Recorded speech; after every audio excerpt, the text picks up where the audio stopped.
요한계시록 12장 1절과 2절 말씀을 보겠습니다. 하늘에 큰 이적이 보이니 해를 입은 한 여자가 있는데 그 발 아래는 달이 있고 그 머리에는 12별의 면류관을 썼더라. 이 여자가 아이를 베어 해산하게 되매 아파서 애써 부르짖더라. 이 여자가 누구며 무슨 뜻이며 이 여자가 낳는 아이는 누구냐 하는 것입니다. 하늘에 큰 이적이 보인다라고 되어 있는데 이 이적은 여기서 의미하는 이적은 기적을 말하는 것이 아니고 불가사의한 현상 혹은 어떤 일이 일어날 것에 대한 징조로서의 그런 의미로서의 하늘에 큰 이상한 현상과 또 어떤 징조가 보이더라 이런 의미입니다. 기적을 의미하는 것이 아닙니다. 우리말 성경으로만 읽으면 해를 입은 한 여자가 있는데 그 발 아래는 달이 있고 그 머리는 12별의 면류관을 썼더라. 이 여자가 아이를 베어 해산하게 되면 아파서 애써 부르짖더라 해서 2절에 이제 그 고통하는 것이 나오기 때문에 해를 입은 여자가 그 해가 뭐예요? 그 상해를 입은 여자 이런 식으로 공격을 받거나 상처를 받은 이런 의미로 얼핏 오해하게 되어 있는데 그게 아니고 태양을 입은 여자입니다. 여기 등장하는 여자는 굉장히 영광스러운 모습입니다. 태양을 입고 있고 그 발 아래 달이 있고 머리는 12별의 면류관을 썼습니다. 굉장한 더 이상 더 영광스럽게 묘사할 수 없는 영광의 여인입니다. 이 영광의 모습은 말하자면 이제 이 계시록의 이런 상징적인 묘사들은 다 구약을 염두에 두고 구약 성경에 익숙한 성도들을 대상으로 해서 그 이미지를 차용하고 있기 때문에 1차적으로 우리에게 전달되는 이미지는 요셉의 꿈입니다.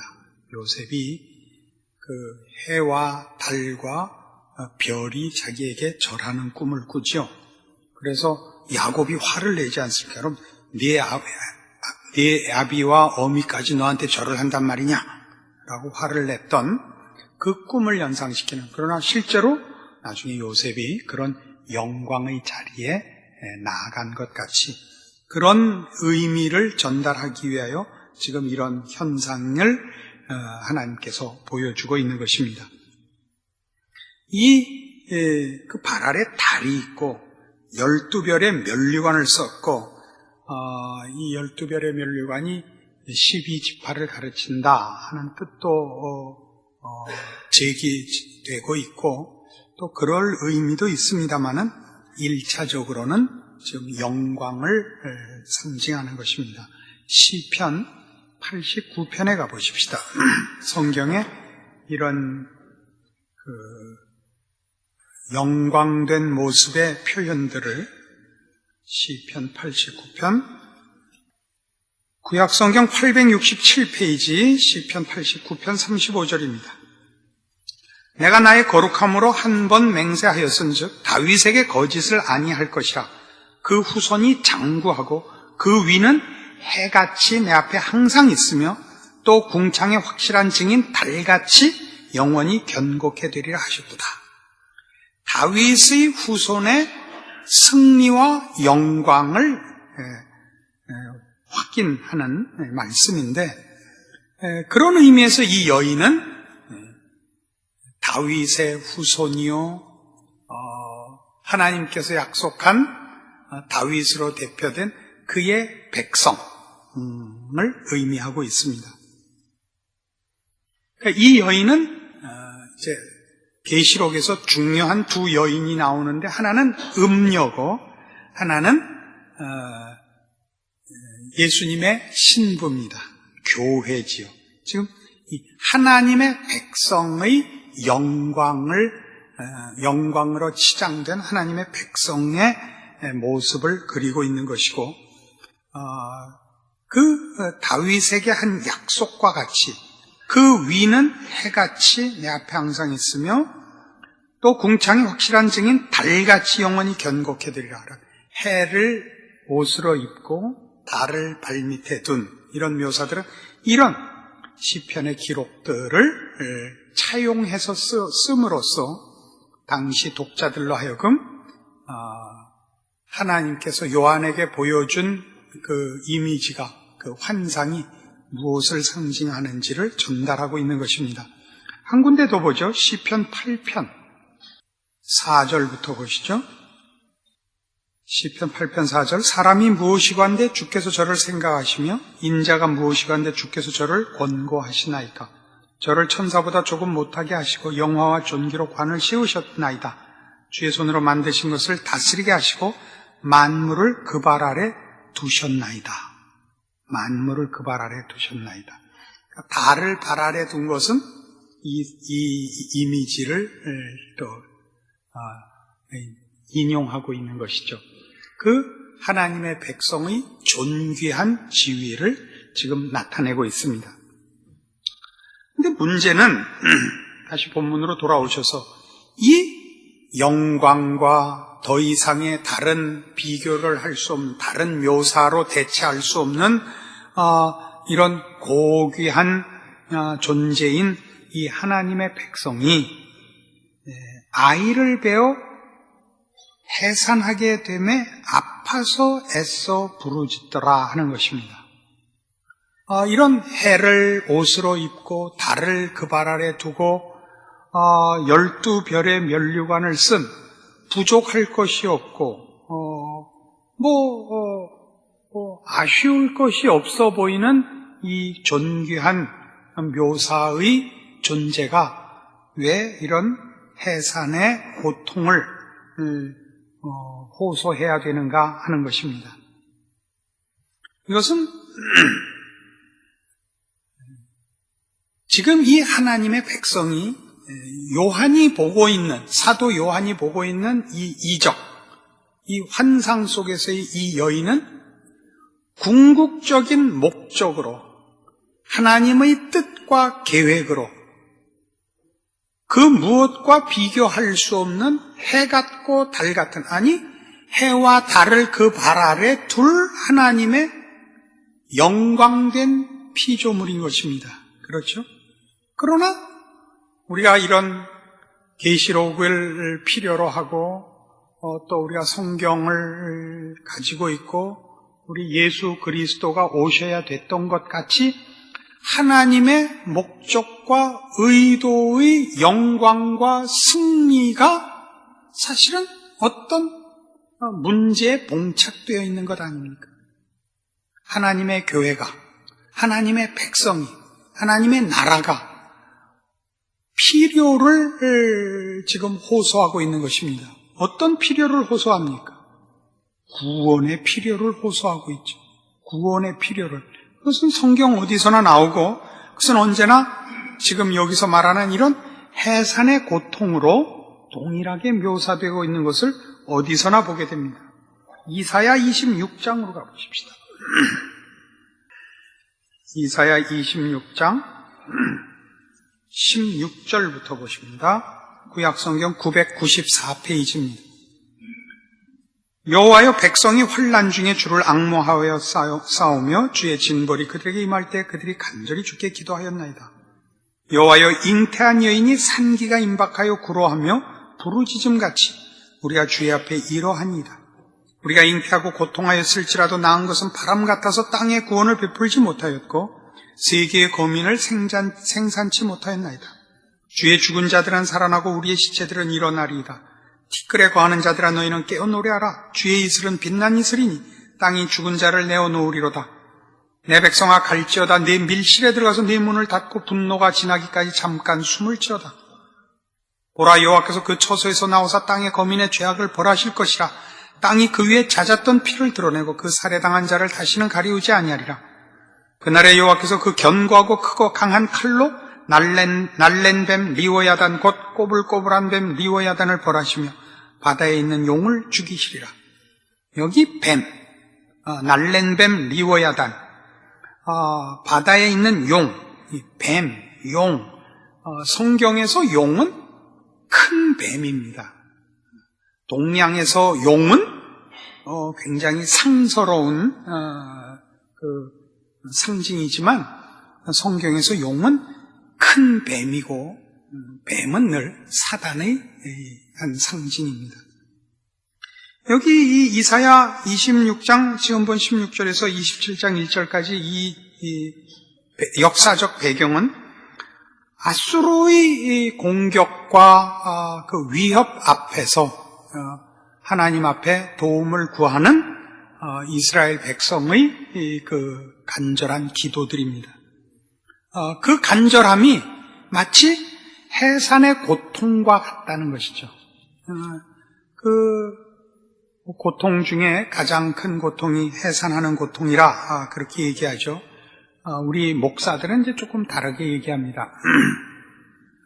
어떤 목사님이 이제 어지간한 교회들은 다 주보를 금요일까지 이제 주면 토요일날 주보를 만들어서 이제 주일날 갖다 놓는데 언제나 뭐가 늦냐 하면 뭐 다른 순서는 다 빤한데 목사님이 설교 본문하고 제목을 못 내놓는단 말이에요. 여러분들도 뭐 이제 설교 들으시다가 어느 날 야 나래도 저만큼은 하겠다 이런 생각을 한 번씩 하실 텐데 2번 하면 할 거 없어요. 2번 하면. 그러니까 이게 1년에 주일이 52번이 있단 말이에요. 수요일도 물론 52번이 있고 새벽 기도는 365번 있단 말이에요. 거기다가 신방 가야죠. 장례 나죠. 결혼식 하죠. 정신이 한 개도 없죠. 그러니까 거의 대부분의 목사님들이 설교를 만드는 게 굉장히 급한 겁니다. 그래서 이제 다 준비돼서 이제 목사님한테 제목하고 본문을 받기를 기다리는데 목사님이 못 만들어내고 절절절절 매고 매주 금요일만 되면 절절절절 매니까 하루는 사모님을 했더니 아니 설교가 뭐 그렇게 어렵소? 어렵지. 애 낳는 것만큼 어렵소? 그러자 목사님이 그랬더니 애는 있는 거나 낫지.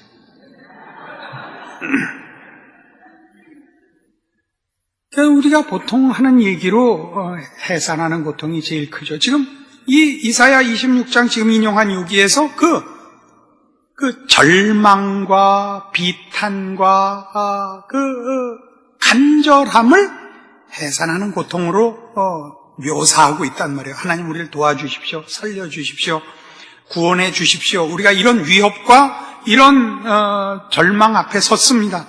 그게 지금 우리 오늘 보는 이 계시록 12장 이 해를 옷으로 입고 달을 그 발 아래 두고 12별의 면류관을 쓴 이 하나님의 백성이 부르짖는 해산하는 고통으로 묘사가 되고 있는 겁니다.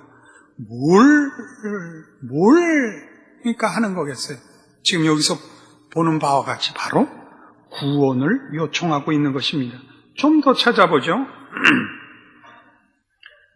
미가서 5장에 가보십시다. 미가서 찾으려면 좀 시간이 걸리실 텐데,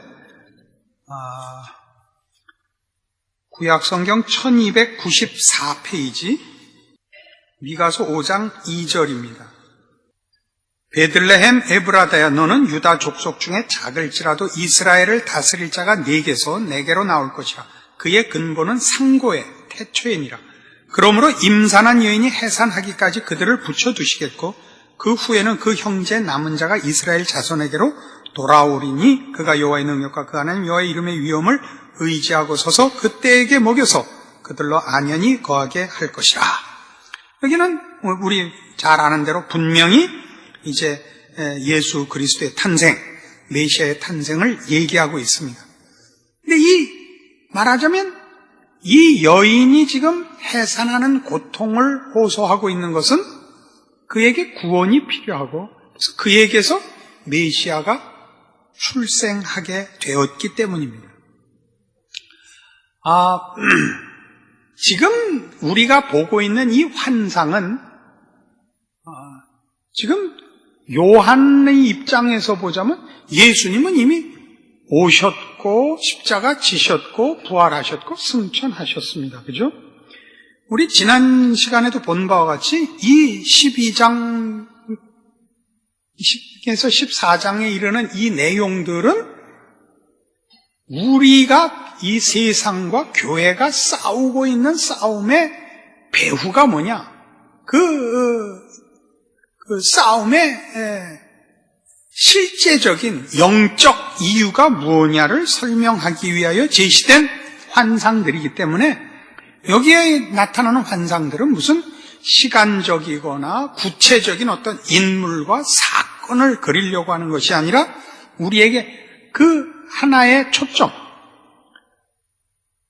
하나님의 백성과 하나님의 백성을 반대하는 자들 간의 전쟁, 그 영적인 적대감, 이런 가장 중요한 근본적인 문제들을 설명하기 위하여 제시된 환상이라는 걸 잊지 않으셔야 됩니다. 그래서 하나님의 백성이 이런 영광스럽게 의도되어 있고 운명지어져 있고 승리할 것입니다만은, 그러나 현실적으로 우리가 우리 인류의 선조 아담이 타락하여 우리가 전부 죄 중에 빠져 있고 하나님의 백성들을 하나님이 부르셨으나 저들의 힘으로 이 영광을 취득할 수 없고 메시아가 오셔야만 되고 하는 일들을 우리가 알고 있습니다. 그래서 바로 이 호소가 이 교회 안에 있는 거죠. 메시아의 필요성과 메시아의 출생이 교회 안에서 일어나게 되는 것입니다. 물론 현실적으로 제대로 논리적으로 따지자면 하나님의 진정한 백성과 교회는 메시아로 인하여 생기는 것이지만 하나님께서 하나님의 백성을 부르시고 그 부르신 하나님의 백성을 성공하시기 위하여 메시아를 나중에 내시죠. 그렇지 않습니까? 그러니까 시간적인 순서와 논리적인 순서와 하나님의 계획과 결과의 순서가 조금 다르다는 걸 이해하시겠습니까? 이해 못하면 다른 교회 가세요. 다른 교회 가세요. 이런 참 좋지 않은 표현인데. 조금 더 봅시다. 이사야 54장에 가보십시다. 그러면 구약성경 1033페이지 이사야 54장 1절부터 그죠? 잉태치 못하며 생산치 못한 너는 노래할지어다. 구로치 못한 너는 외쳐 노래할지어다. 홀로 된 여인의 자식이 남편 있는 자의 자식보다 많음이니라 여호와의 말이니라. 내 장막터를 넓히며 내 처소의 휘장을 아끼지 말고 널리 펴되 너의 줄을 길게 하며 너의 말뚝을 견고히 할지어다. 이는 내가 좌우로 퍼지며 네 자손은 열방을 얻으며 황폐한 성읍들로 사람 살 것이 되게 할 것임이니라. 자, 바벨론 포로로부터의 해방, 귀환을 예언하고 있는 장면입니다. 잉태치 못한 너희, 생산치 못한 너희, 후손이 없고, 말하자면 기업, 가문이 또는 나라가 이어질 수 없는 그런 상태를 말하는 거죠. 잉태치 못하며 생산치 못하는 여인입니다. 그러나 홀로 된 여인의 자식이 남편 있는 자의 자식보다 많을 것이라 여호와의 말이라. 어떻게? 그러니까 지금 이 바벨론 포로가 된 이스라엘 백성이 해방을 요구하고 구원을 갈구하는 것이 지금 우리 계시록 12장식으로 보자면 하나님의 백성이 만들어져야 되는데 저들 스스로는 말하자면 이스라엘 백성이 바벨론 포로에서 스스로 헤쳐나올 수 없는 것 같이 하나님의 백성이 스스로 하나님의 존귀한 백성을 만들어낼 수 없기 때문에 바벨론 포로인 이스라엘 백성이 울며 구원을 하나님 앞에 구하듯이 이 해를 입은 여인, 달을 발 아래 둔 이 하나님의 백성이 해산하는 고통과 간절한 소원을 호소할 수밖에 없는 것입니다. 누가 나는 거예요? 그래서 메시아가 나오고, 이중적이죠. 메시아가 나오고 메시아로 인한 교회가 나오죠. 이상적인 하나님의 교회가 먼저 있고, 하나님의 의 중에 있고, 계획 속에 있고, 그 하나님의 의도한 그 하나님의 백성을 완성시키기 위하여 거기서 메시아가 나오는 겁니다.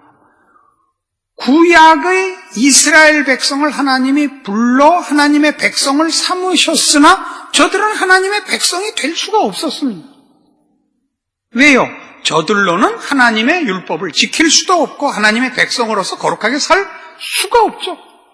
인간의 힘으로. 저들은 어떻게 하나님의 백성이 됐습니까? 나중에 오실 예수 그리스도로 말미암아 저들이 하나님의 백성이 되었죠. 시간적으로는 이게 역순이지만 하나님은 그렇게 일을 하셨죠.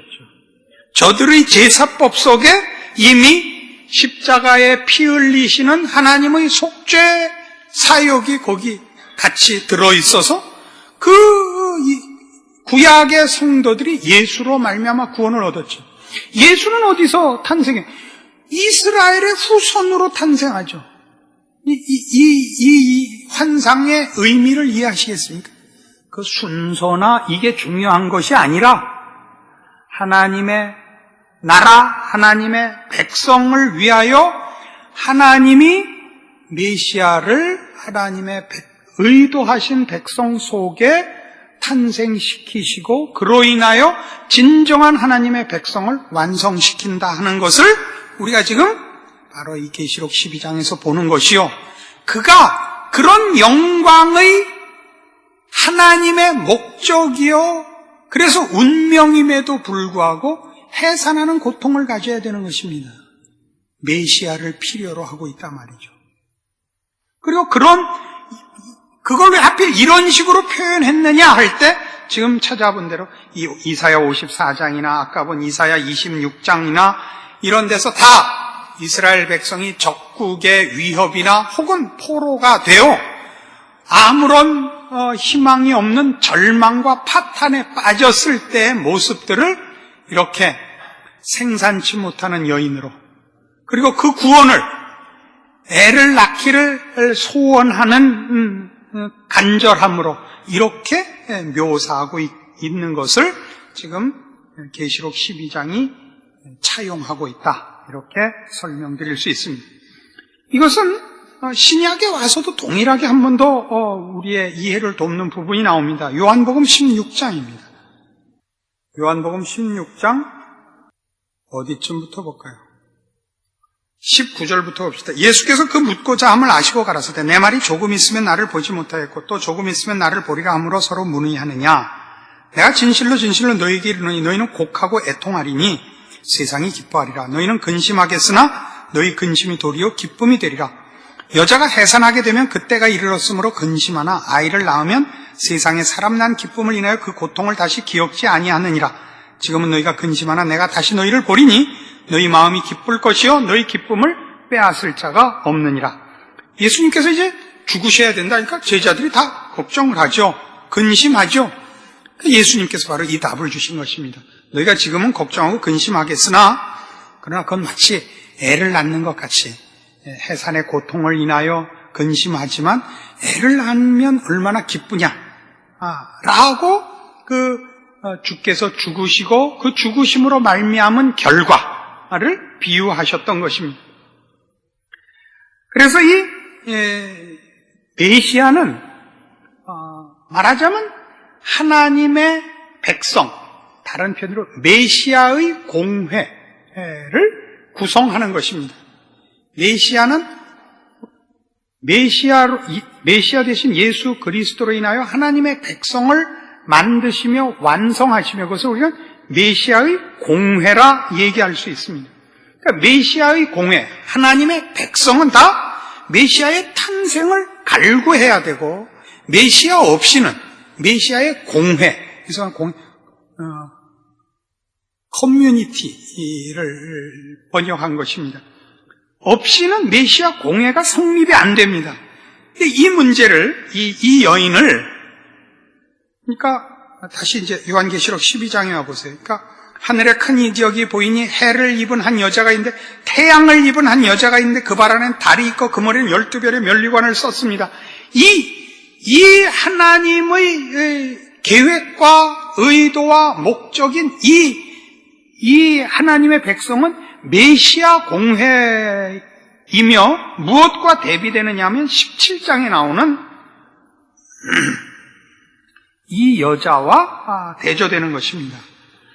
17장, 또 7 대접을 가진 7 천사 중 하나가 와서 내게 말하여 가로되 이리 오라. 많은 무리에 앉은 큰 음녀에 받을 심판을 네게 보이리라. 땅의 임금들도 그로 더불어 음행하였고 땅에 거하는 자들도 그 음행의 포도주에 취하였다 하고 곧 성령으로 나를 데리고 광야로 가니라. 내가 보니 여자가 붉은 빛 짐승을 탔는데 그 짐승의 몸에 참남된 이름들이 가득하고 7 머리와 10뿔이 있으며 그 여자는 자줏빛과 붉은빛 옷을 입고 금과 보석과 진주로 꾸미고 손에 금잔을 가졌는데 가증한 물건과 그의 음행에 더러운 것들이 가득하더라. 그 이마에 이름이 기록되었으니 비밀이라, 큰 바벨론이라, 땅의 음녀들과 가증한 것들의 엄이라 하였더라. 여기 이 음녀가 나옵니다. 이 음녀는 바벨론이라고도 합니다. 그러니까 이제 계시록에서 바벨론은 지금 하나님을 대적하는 악한 모든 세력을 통칭하는 것입니다. 그리고 이 음녀라는 것은 신앙의 정절을 가지고 있지 않다는 뜻에서 음녀 이렇게 되어 있죠. 이 음녀는 나중에 이제 멸망으로 심판과 멸망으로 파탄으로 끝이 나고 우리가 보는 이 태양을 입은 이 여인은 계시록 21장에 그러니까 끝에 이렇게 다른 모습으로 등장을 하죠. 계시록 21장에 또 내가 새 하늘과 새 땅을 보니 처음 하늘과 처음 땅이 없어졌고 바다도 다시 있지 않더라. 또 내가 봄에 거룩한 성 새 예루살렘이 하나님께로부터 하늘에서 내려오니 그 예비한 것이 신부가 남편을 위하여 단장한 것 같더라. 이제 비교를 해보세요. 그러니까 음녀 바벨론이었고 여기는 신부고 새 예루살렘입니다. 조금 더 가볼까요? 9절. 7 대접을 가지고 마지막 7 재앙을 담은 7 천사 중 하나가 나와서 내게 말하여 가로되 이리 오라. 내가 신부 곧 어린 양의 아내를 네게 보이리라 하고 성령으로 나를 데리고 크고 높은 산으로 올라가 하나님께로부터 하늘에서 내려오는 거룩한 성 새 예루살렘을 보이니 하나님의 영광이 있음에 그 성의 빛이 지극히 귀한 보석 같고 벽옥과 수정같이 막더라. 크고 높은 성곽이 있고 12문인데 문에 12 천사가 있고 그 문들 위에 이름을 썼으니 이스라엘 자손 12지파의 이름들이라. 이게 뭐예요? 아까 봤던 그 해산하는 고통으로 부르짖었던 태양을 입은 달을 그 발 아래 둔 12별의 면류관을 쓴 하나님의 백성입니다. 그래서 그가 누구를 낳는다고요? 메시아를 낳죠. 메시아는 곧 메시아와 메시아 공회를 완성하죠. 그러니까 계시록이 추적하고 우리를 인도하여 결론으로 끌고 가고 있는 데가 어디냐 하면 하나님을 반대하는 세상과 하나님이 목적하고 계획하는 하나님의 백성들과 나라들의 승리를 대조하고 있죠. 얼마나 영광스럽다고요? 태양을 입었다고요. 태양을. 달을 그 발 아래 두고 12별의 면류관을 쓰고 그리고 여기 나오죠. 어린 양의 신부죠. 이것이 계시록의 마지막 결론으로 주어지는 것들입니다. 우리는 여기에 어디에 속합니까? 뻔하죠? 우리는 어린 양의 신부요, 태양을 입은 하나님의 백성이요, 메시아의 공회요, 하나님께서 우리를 위하여 함께 하시고 세상을 심판하시고 상 주실 그의 자녀들입니다. 우리가 이 땅에서 잠시 받는 고난들은 다 이 세상이 우리의 집이 아닌 탓이요, 이 세상이 자기 때가 얼마 남지 않은 줄을 알고 발악을 하는 탓입니다. 그것으로 인하여 우리의 영원한 복들과 하나님 자녀의 귀한 특권들을 놓치거나 혹은 게을리한다면 그게 얼마나 미련한 짓이겠는가. 이렇게 이 성경은 사실 가르치고 있는 것입니다. 우리의 현실은 쉽지 않습니다. 사방으로 적대 세력들이 에워싸고 있기 때문입니다. 그러나 우리는 천국 열쇠를 쥐고 있을 뿐만 아니라 어린 양의 신부여 새 예루살렘이며 음부의 권세가 이기지 못할 것입니다. 하나님은 우리를 통하여 승리하시며 우리를 위하여 승리할 것이며 우리를 존귀케 하기 위하여 지금도 개입하고 계십니다. 기도하십시다. 하나님 아버지 은혜를 감사합니다. 우리는 하나님의 자녀며 가장 귀한 하나님의 백성입니다.